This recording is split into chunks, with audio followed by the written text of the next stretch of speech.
C'est plus rare qu'une éclipse totale de soleil, mais pourtant pour une fois une pénalité va nous faire gagner de l'argent, je suis pas sûr que l'État avait prévu ce cas de figure.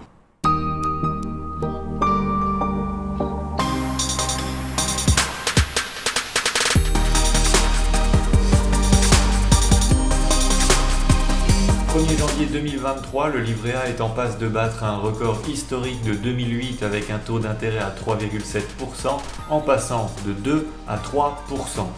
Le livret A, quand il est revalorisé, il entraîne avec lui la revalorisation de 3 autres comptes épargne, le livret de développement durable et solidaire, le livret d'épargne populaire et le compte épargne logement. Le premier des trois, le LDDS, suit le taux d'intérêt du livret A, donc il passe également de 2 à 3%. Le livret d'épargne populaire, qui lui est historiquement supérieur au livret A, passe de 4,6 à 6,1%. Et le compte épargne logement passe à 2%.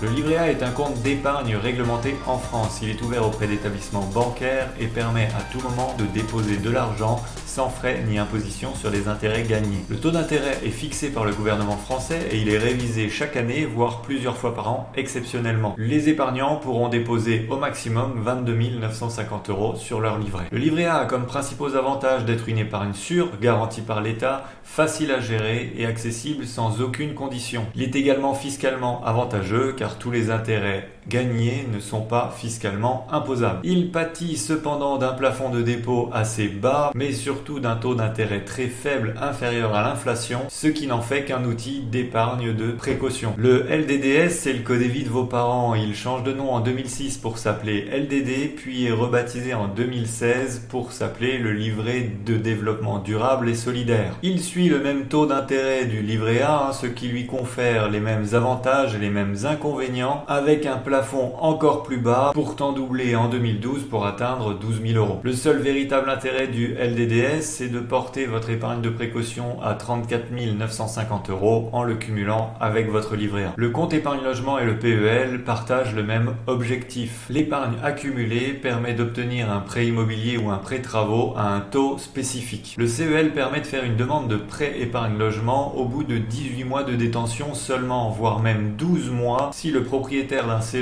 depuis plus de 18 mois vous cède son droit au prêt. Le plafond du CEL est de 15 300 € et les intérêts accumulés seront toujours soumis à l'impôt sur le revenu et aux prélèvements sociaux. Le montant du prêt accordé est limité à 23 000 €. Vous pourrez le cumuler avec votre PEL, mais sans jamais dépasser la limite de 92 000 € qui est celle du plan épargne logement. 4 belles augmentations de taux à partir du 1er février, mais vous allez me dire, mais alors quel est le rapport avec le titre de la vidéo? Eh bien, revenons au PEL. Le PEL est un compte épargne bloqué contrairement aux 4 autres de cette vidéo. Ce qui veut dire qu'une fois que vous aurez fait un virement depuis votre compte courant, vous ne pourrez pas faire l'opération inverse, même en cas de coup dur. En plus des 225 € de versements initiaux qui vous sont demandés à l'ouverture de votre compte, c'est un minimum de 540 € de virement que vous devrez réaliser chaque année pour éviter sa clôture prématurée, et ce pendant 10 ans. Autant d'argent bloqué qui ne pourra pas être utilisé, même ponctuellement, pour réparer votre véhicule avant de toucher votre prochain salaire. Il faudra en plus le détenir depuis plus de 3 ans pour faire valoir votre droit au prêt épargne logement. À son avantage en comparaison à un CEL, le plafond est de 61 200 € et le prêt maximal accordé est de 92 000 €. On en arrive enfin à un effet d'aubaine qui n'était probablement pas prévu par l'État. Si vous avez ouvert votre PEL entre le 1er février 2021 et le 31 décembre 2022, ça vous concerne et vous pourrez le faire. Lorsque vous clôturez un PEL qui a plus de 2 ans, il n'y a rien de bien méchant qui se produit. Par contre, si votre compte a moins de 2 ans, vous êtes pénalisé en perdant le taux d'épargne de votre PEL qui est remplacé par le taux d'épargne du CEL à la date de clôture de votre compte. Je vais répéter plus lentement. Si votre compte a moins de 2 ans, vous êtes pénalisé en perdant le taux d'épargne de votre PEL qui est remplacé par le taux d'épargne du CEL à la date de clôture. Ce qui veut dire qu'un PEL ouvert en 2021 ou 2022 avec un taux d'intérêt à 1% est pénalisé par le taux d'intérêt du CEL qui est à 2%.